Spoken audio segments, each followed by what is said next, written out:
Welcome to Midlife Interrupted and Unfiltered. I'm Alyssa, coach, counselor, and professional truth bringer. And I'm Ann, trial lawyer, accountability partner, and certified Pilates instructor. Yes, that's true. We're just two East Coast women who met at kindergarten drop-off in the Midwest. And 15 years later, decided that midlife needed a megaphone and not a mute button. So we're here to interrupt those negative narratives and share the unfiltered truth about reinvention, perimenopause, and everything in between. Just real talk. Let's go. Okay, Ann, can I read you something? Read. It's from a client, no identifying details, but a client a couple years ago wrote this to me after one of our sessions, and I've kept it because it says something I've actually never been able to say better myself. Read it. Okay. She wrote, I have spent 45 years becoming everything everyone needed me to be. I was somebody's daughter, somebody's wife, somebody's mother, somebody's employee. And somewhere in all of that becoming, I forgot to find out who I actually was. Midlife didn't give me a crisis. It gave me a question. And for the first time in my life, I think I'm ready to answer it. And that's why I'm with you. Wow. How many women do you think that describes? The majority of the women that I work with in this age range, in some version or in some way. So welcome to Midlife Interrupted and Unfiltered. Today, we are not talking about a midlife crisis. We're talking about a midlife question. Who am I now? And more importantly, what do I want to be? Well, let's find out. Okay, so let's start by blowing up something that I think does women a tremendous disservice. The midlife crisis narrative. Where did this even come from? So the term midlife crisis was actually coined by a psychologist, Elliot Jacks, in 1965, I think. And it was largely based on research, guess who, based on men. Of course it was. Yep. Everything. Yep. And it was about men experiencing mortality anxiety or buying sports cars or making impulsive decisions. Of course it was about men. Right. Every study. Of course, and somehow this study became the dominant cultural narrative for what happens to everyone in midlife. And it's the expectation is you do something dramatic and irrational and then you regret it. Which is a framing is incredibly unhelpful for women. Right. It's not just unhelpful. It's actually really damaging because it turns what's actually a profound and meaningful psychological evolution into a punchline. Or a cliche. A cliche that dismisses or validates the very real, very significant inner work that midlife invites.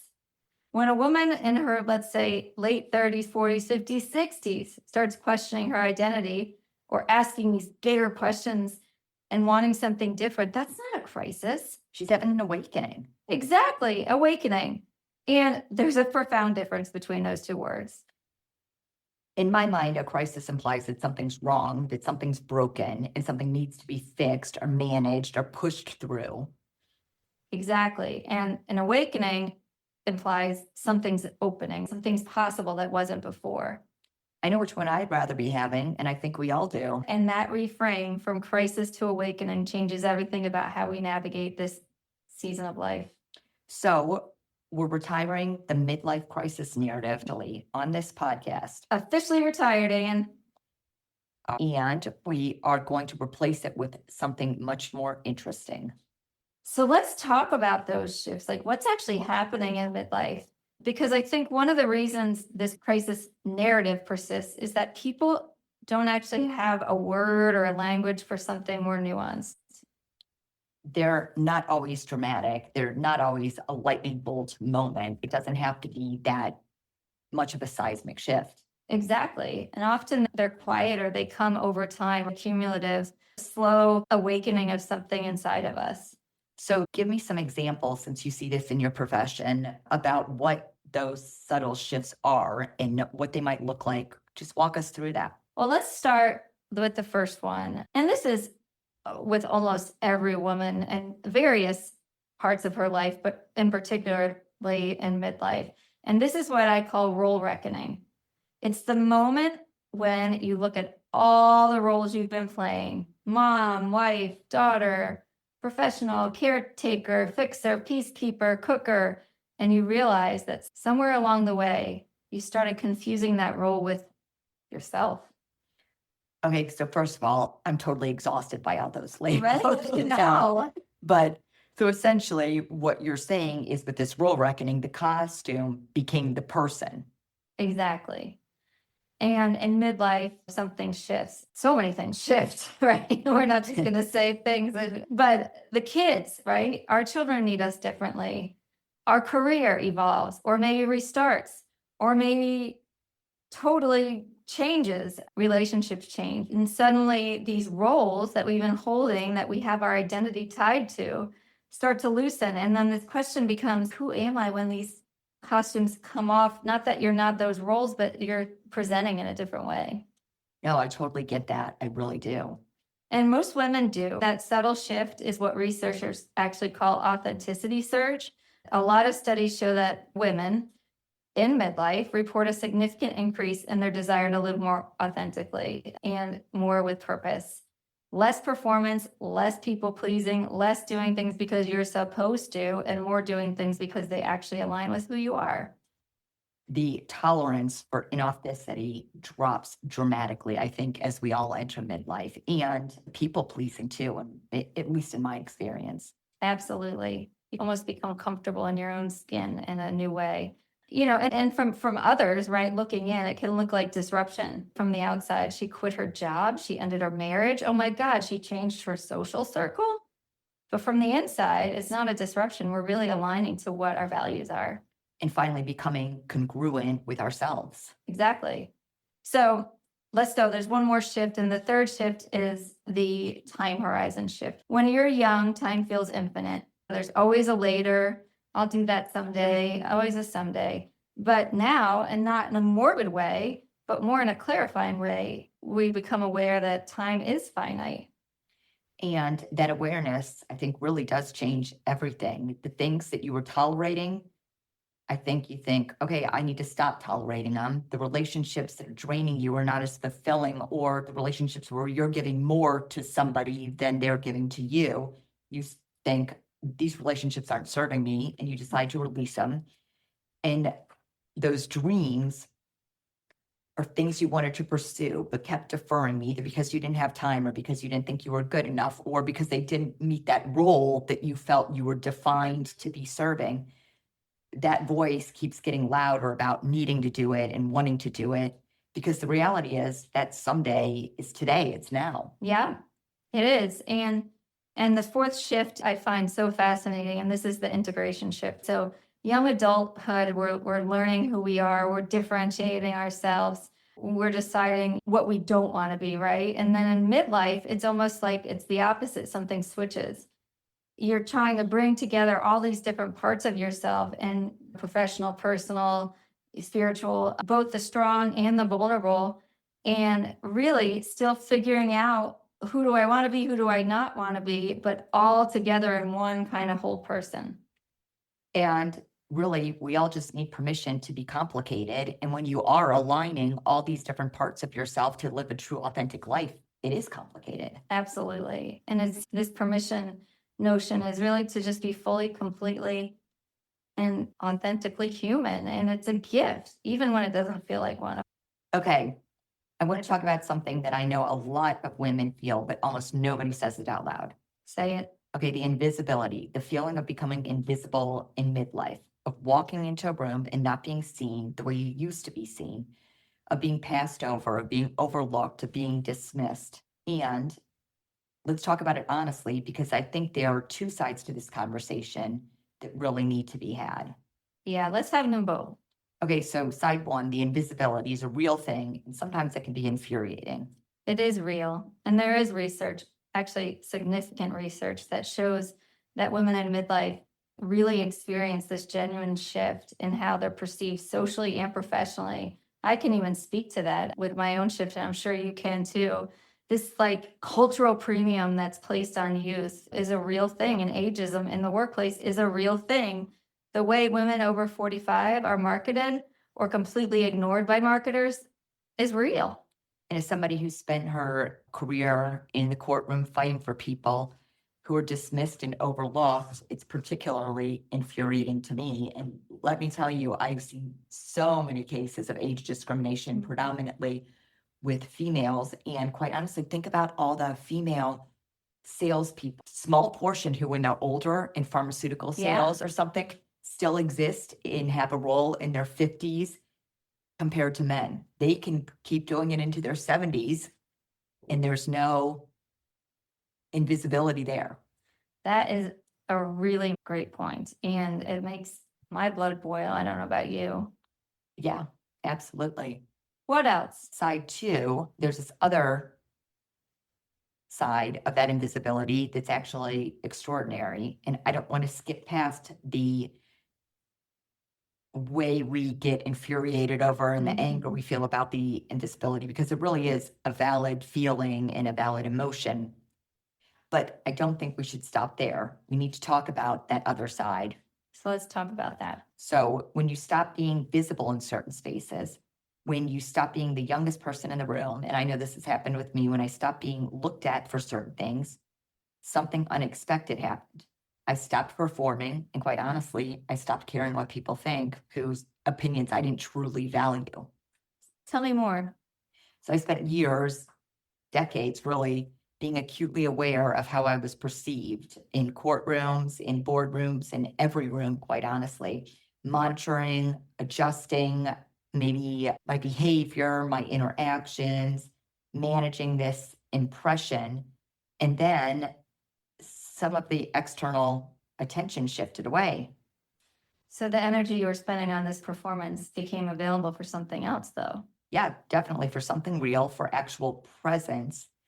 And then doing the work without the performance that was layered on top of it. And this is so important because I also see this constantly in my practice. Women who initially come grieving a change, whether a change in its midlife or even a change in career, becoming a mom even, but this change in their work or something else. And then they discover that through this invisibility, it was actually freedom in disguise. I was going to say, like, it's liberating. And what would you say the freedoms from what? It's freedom from a male dominated workplace, right? Freedom from the constant performance of femininity and youth and attractiveness that women are socialized into from childhood. And most importantly, freedom from needing external validation to feel like you exist and you're doing what you need to do. So when you stop being seen through those lenses, which are really the lenses of other people and not yourself. Right, you start seeing yourself through your own lens. That's so true. So when this world that we've all grown up in stops defining who you need to be, you get to define yourself. And it's not a consolation prize at all. It's actually, I think it's our superpower. So really, invisibility as a superpower. Think about that. When you're no longer performing for the room and no longer really caring about how people are judging you or how they're assessing you when you come into the room, then you can observe the room. You can see what's actually happening without the distortion of other people's lenses and the feeling of, oh, I need to be seen. And you can move through spaces with intention rather than a performance. You can invest your energy in building instead of maintaining. And the women I know who have made their most powerful moves in their careers, in their lives, they did it in their 40s and 50s when they stopped caring what that room thought and they started acting on what they knew and being true to themselves. Right, because wisdom without the need for external approval, that's unstoppable. It's kind of badass. That's totally badass and unstoppable. And I've never really thought about those two together, taking the wisdom without the need for external approval. Yeah, brave the visibility if you need to. We all do. And you can rage against the ageism because it deserves to be raged against. But then pick up the superpower. Yeah, pick up that superpower because it's really sitting right there waiting for you when you don't even know it. So before we move on, superpower is your invisibility. All right. So can we get personal for a minute? I guess it's called Unfiltered. Isn't that what we do? So when did you have your identity shift moment? Like the one where you looked at yourself and you quite didn't recognize who you were? It was about, I don't know, 4 years before I launched the human group officially. I had taken this extended leave of absence over a summer. It was called like flex leave or something, where you could take the time off, but you had to roll when you came back. And during that summer, I was so excited just to spend it with the girls.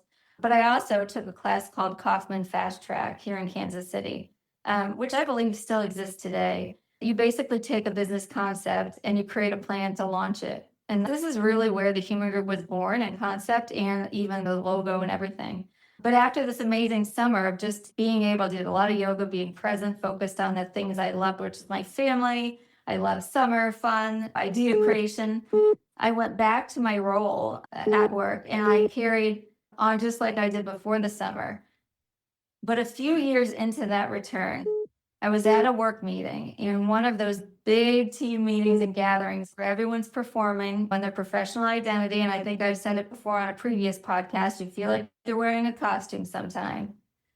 But I could see and feel how these women were almost silently competing or jockeying for the next organization, the new roles coming out of, it was going to be a new reorganization, and trying to present or perform like you would expect. And I remember standing there in the middle of this room, and I remember exactly where it was and exactly who was in it. And I remember thinking, I don't recognize who I am in this room anymore. And I need to stop pretending, and I need to really dig deep, and I want to be something different. And so what did that feel like? Well, terrifying, and then oddly relieving, right? Because something in me thought, this isn't who I am. And I took time over a summer and created something that I could get to the heart of the work that I really want to do and find out who I actually am. So you took the crisis and reframed it as a question. Exactly. And that question led me to the courage that led me to launch the human group. And obviously, courage now, even with this podcast sitting here with you, I'll take any question over the certainty every time. And so what about your role in your current situation right now that's shifting? Because I know it's not just professional for you. Yeah, being a mom of 3 daughters who are all growing up. My oldest is 23 and living her best life in New York City.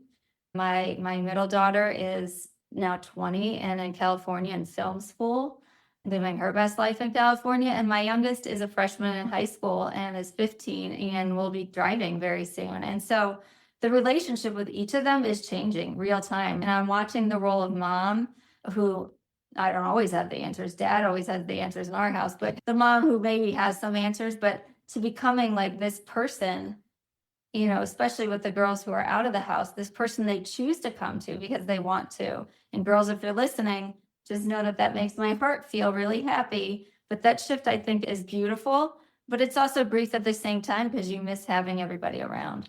But also, I think there's some grief too in the fact that they don't need us like they did when they were little. Yeah. But that's the whole goal, is to raise them to be independent. But we don't get the calls that often with a crisis. They know how to handle it, unlike forgetting their homework when they were in Yeah, seventh grade. And exactly. you could be the hero to the rescue with a lunchbox that they Right. forgot, or the piece of homework, or the permission slip that they forgot. It's hard to be a hero when they're legal adults for your kids anymore. I know. And like you said, that's what we did. That's what we worked to. You want them to become independent. You want them to chase their dreams, whatever they are. Okay, your turn. So you get to get personal. What's the identity shift you're sitting in right now? Honestly, I think it's that we'll be empty nesters come this summer. My son's in his second year of college, and my daughter's about to go off to college. And so the role of daily mom, who's present and needed every day, whether it's a ride or eat me up pasta or where's my shirt or all those fun questions, and being at the center of their daily orbit. Yeah. Not that I'm in my son's daily orbit since he's off at college, but really with my daughter, I still am. And that role's ending, and you don't know what replaces it. But I also feel like something doesn't have to be a replacement. Doesn't have to look as a replacement. Yeah. It could just, you could still feel that void and do other things. But knowing that I may have more time on my hands in addition to practicing law full time when I'm an empty nester, that's one of the reasons I thought it'd be fun to get certified in Pilates and teach and meet new people. And then, of course, travel. I love travel. You know that. Well, that was very honest, and thank you. And I like how you said the void's still there. You can't replace it. You can, but you find other ways to use that time.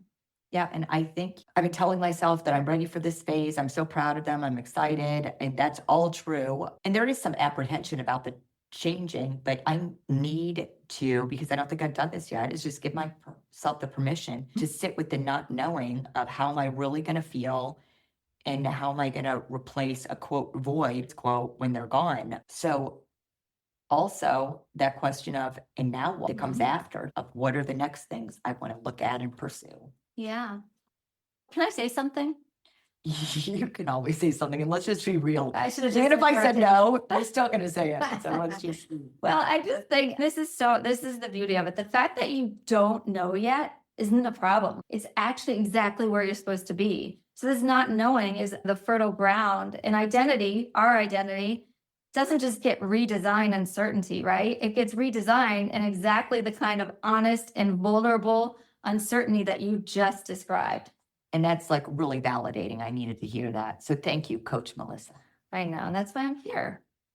So 15 years of this woman keeping me honest. Somebody has to. Oh, so let's switch gears just slightly and let's talk about how to design what I'm going to call a second act, because I like frameworks and I like theater. So we talked about what's happening, right? You've reframed this midlife crisis narrative and talk about it as an opportunity. So let's just talk a little bit about what to do with all of this, because conscious creative design of your second act of life doesn't just happen by accident. It takes real tools and a framework. Take it away, Coach Melissa, with the framework. Yes, this is the core of when I do a lot of career things of what I do. And I call it the 5 pillars of second act design. I don't always say that out loud, but this is how I like to think about it. And I want to be clear, this isn't linear, right? It's not a step 1, step 2, then done. It's more like you do something, you come back, you process it. It's more like a constellation. And so you work with all of these 5 things that we're going to talk about simultaneously because they do inform each other. Okay, so let's start with pillar 1. Okay, well, this is values excavation, not clarification. I'm talking about pulling them out, looking at them, saying, what are my values? How do I prioritize them?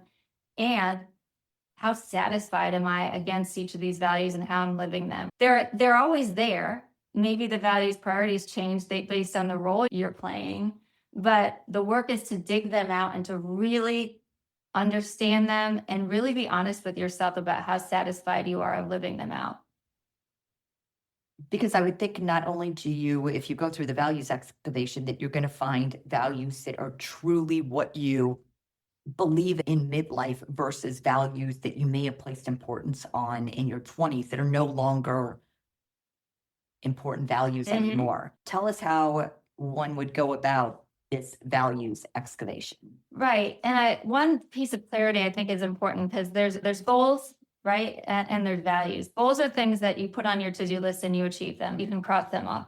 Values are not things, they are enduring. They stick with you. They're like the foundation of how you live your life or should live your life. And you have to look back, look at the history, look at what you achieved. Those are things that you had, those were goals. But when we talk about values, we're talking about what's moved you. Like, when did you feel the most alive, most aligned in flow?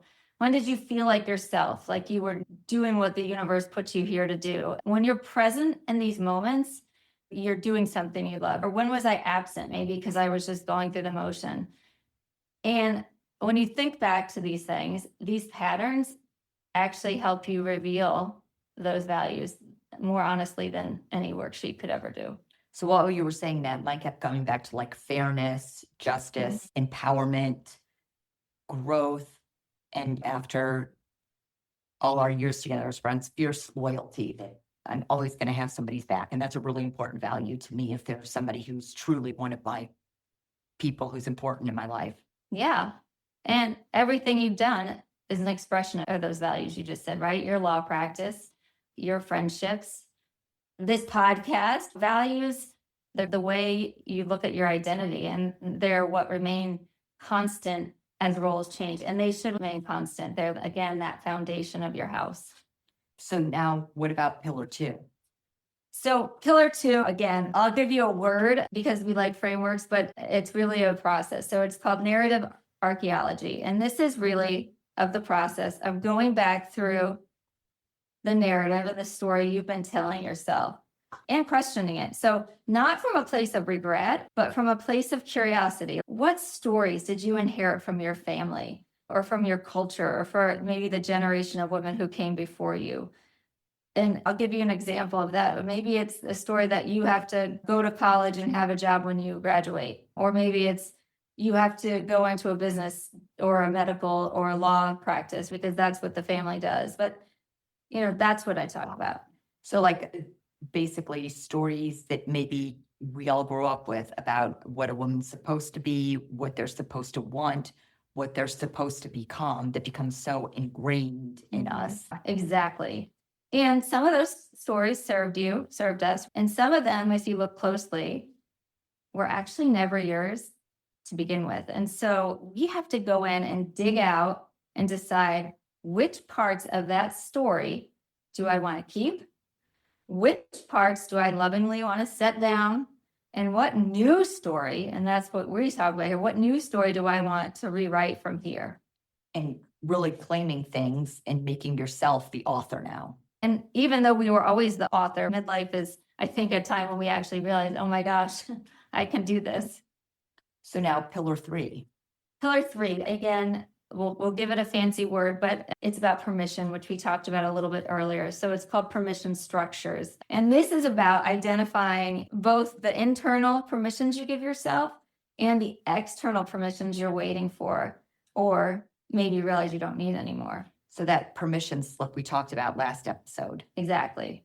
Because here's what I see a lot of women know exactly what they want to do next. Exactly. They've known for years, but they're waiting for permission or the right time. They're waiting for the kids to get older, to go to college. They're waiting to have enough money. They're waiting till they move to the place they want to move for retirement, the right sign. They're waiting for someone to say, yes, go do this. But that permission shouldn't come from the outside, right? No, it never was supposed to. It's always an inside job. And I think we don't realize that we have that. We are the ones that need to give ourselves this permission. That's so true. And so now what about pillar 4 and how we continue on this framework? Yes. Then once you give yourself permission, then let's go map out the possibilities, possibility mapping. And this is where it's fun and you can get creative, where you actually let yourself dream without that internal editor or little voice inside your head running and saying, no, you should do this. What does second act actually look like? What avatar do I want to be? Do I want to be on a motorcycle? Do I want to be on a beach? Do I want to be climbing Kilimanjaro? But I think that you have to really, really, really think about what does that look like and use your imagination. You have to picture it. You can't really build something that you can't picture. That's so true. So how do you go about building that picture? You imagine it, and then you just play like kids do, right? You play, you write, you draw, you paint, and you deliberately dream. You give yourself time and space to just think where you're not distracted. You ask yourself, okay, here I am in 5 years. If everything goes exactly as I hoped, not as I planned, but as I hoped or dreamed, what would my daily life look like? Who would I be spending time with? What would I be building? And maybe how would I feel when I wake up in the morning? And how you feel is huge. That's so important. Yeah, I think it's more important than the specifics, actually, because life rarely looks exactly how you picture it. But if you hold the feeling, the essence of what you're building, and when it arrives, it's just different than what you expected. But you'll get the feeling. Exactly. So pillar 5.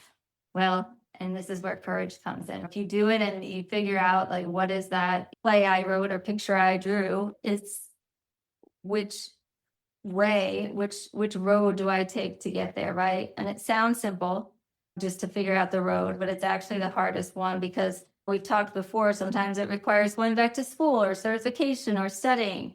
But the first 4 pillars we just talked about, they become comfortable. We can introspect, we can journal, we can vision, we can do art. But the terrifying thing comes to make the change. And so actually taking that first step and being courageous enough to do it. And that step isn't going to be a perfect one, and it's not going to be fully planned. And it's going to be the one you take while your knees are shaking, or you think, what am I doing? And that's when you call a friend, like I would call you. And you need that, that external friend that can give you that validation to keep going. Yeah. To give you your courage back and encourage you to do something, because that action will then create clarity that really just sitting there thinking or making a list of what you should do never can give you that same clarity. Exactly. You can't think your way to something new. You have to act, you have to move, you have to see what happens and learn, adjust and adapt. And that's how it gets built, this second act. It's not a planning session. It's a series of a bunch of really brave, vulnerable, and imperfect actions that you take. So you know me well enough to know I like a recap, Yes, everything in a yes. nutshell. So the pillars are values excavation, narrative archaeology, permission structures, possibility mapping, and then taking courageous action. Exactly. And you don't have to do them in order, and you certainly don't have to do them perfectly. You just have to start. Now let's continue this conscious creation conversation. And I want to add something to the design conversation, because I think there's a word that you used, conscious, and I think that word alone deserves a lot of attention, Yeah. You said consciously designing your second act. Yeah. because what's the alternative to conscious design? It's what you just let things happen to you. So what a lot of women do, right?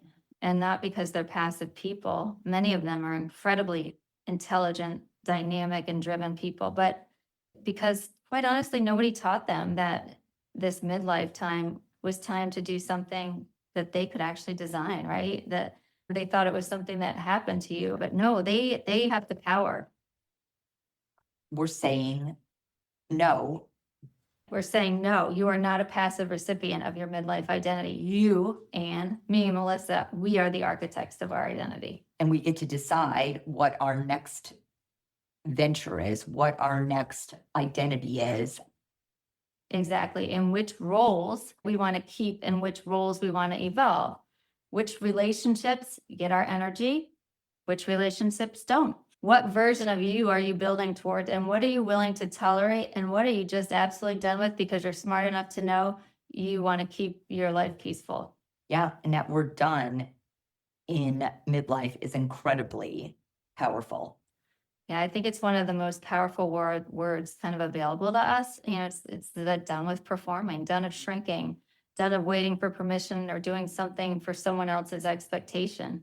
The best is behind us. We're ready to go forward.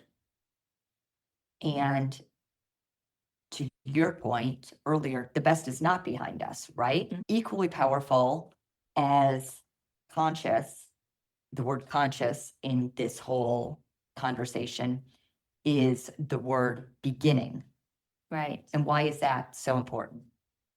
I think the second act, it's not a consolation prize for the first act being over. It's a beginning, a conscious, intentional, wisdom-informed beginning.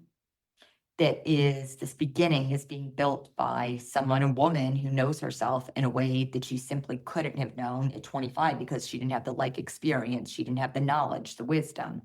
Exactly. Or survive things that she wasn't sure she could ever survive. And that woman who has figured out what actually matters to her in midlife. Yeah. And earned the right to stop being who everyone needed her to be and start being who we actually are. Well, that's the second act. That's the whole second act right there. All right, let's move on to who am I now? Let's do a who am I now exercise. Your exercises. All right. The action item. Let's try something with the listeners. I love when you have ideas. Do you know how bad that sounds? Oh, just teasing you. I know. Okay. So Melissa gave me this exercise when I was going through a particularly intense period of goal shifting. And I thought about it almost every week since. The 3 columns, you tell, man. Oh, good Lord. Okay. Well, you're going to need a piece of paper for this, or pull up that notes app so you can write down the 3 columns. So column 1, who I was. Write down the identities, roles, and versions of yourself that you've outgrown or that are shifting. Don't judge them, just honor them. They served you at some point and they got you here. So now column 2, who am I? By that, it's who are you right now, today, not the roles, the actual qualities, your actual values, the things that have always been true about you, even as everything may have changed around you. What are the constants that make you who you are? And then column 3, who am I becoming? And this is the one going back to Mel, your courageous action. This one actually requires courage. This is that column that requires intentional action, the designed column. Who are you consciously choosing to become or grow into? And what qualities do you want to amplify? What do you want to release? What does the woman you're becoming stand for? What's important to her? And that shift, and from column 1 to column 3, is the second act. Because column 2 is who you are. It's the bridge and the foundation and the thing that makes this transition possible, because it's always there, it's still there, and will always be there. And you don't have to reinvent yourself from scratch. And let's be honest, you don't have to do something like totally out in left field to take some courageous action to become who you want to become. It's doing more of what you love, that you've always loved, and really just being more intentional about how you spend your time. And you never had to reinvent yourself from scratch. You just have to pull yourself, excavate the real you. You're never lost. She's just waiting for you to look and say, oh, now's your time. That's so awesome. It really is awesome that now's your time. Now's your time. All right. So here we go. Your action item for your this action item. episode. And this one, I want to give it real time, not 5 minutes, at least 30 or an hour if you can. Make this appointment with yourself and put it on your calendar, just like you would for any meeting, because this one is the most important meeting you're going to have of your week. So 3 things. First, the column exercise that Melissa taught me years ago. Who I was, write down who you were, who you are now, and who you are becoming. Write it all out. Let it be messy. Let it be incomplete. And that's okay. You're not writing a final draft. You're not turning in a big essay. You're just having a conversation with yourself. And second, pick one pillar from the second act design framework that feels most alive for you right now. Yeah, and I just add to that, not the one you think you should start with, the one that actually calls you, the values excavation, the narrative archaeology, these permission structures, possibility mapping, or courageous acting. And so whatever one you want to start with and is most comfortable for you. So again, Mel, no certain order. You can just go with the one that you are most called to take action with and do, and then go deep with that one this week. Yeah, absolutely. And you could do it and then you can go back to it if you think about it. But third, and this is the one I really want you to sit with and finish this sentence. The woman I am becoming believes, creates, no longer tolerates, is known for, wakes up every morning and finish all 5 of those. Don't overthink them. Just write the first honest thing that comes to mind. And then share them with us, please, via email, which is interrupt@midlife, midlifeiu.com, or on Instagram @the.interruption. We really want to know the woman you're becoming, and I think she sounds awesome already. She does. Absolutely. This one felt a little different, Anne, this episode, didn't it? It did. It felt a little more important, maybe. Yeah. So let's bring it home. Here's what we want to leave you with today. You are not having a crisis. You're having an awakening. And that identity shift that you're feeling is not, I repeat, not something that's going wrong. It's something going right or coming right. And that invisibility that you may be experiencing is definitely not an ending. No, it's a superpower waiting to be claimed. And the roles that are shifting and changing are not taking something from you. No, it's not a consolation prize. It's a second act. It's the main event.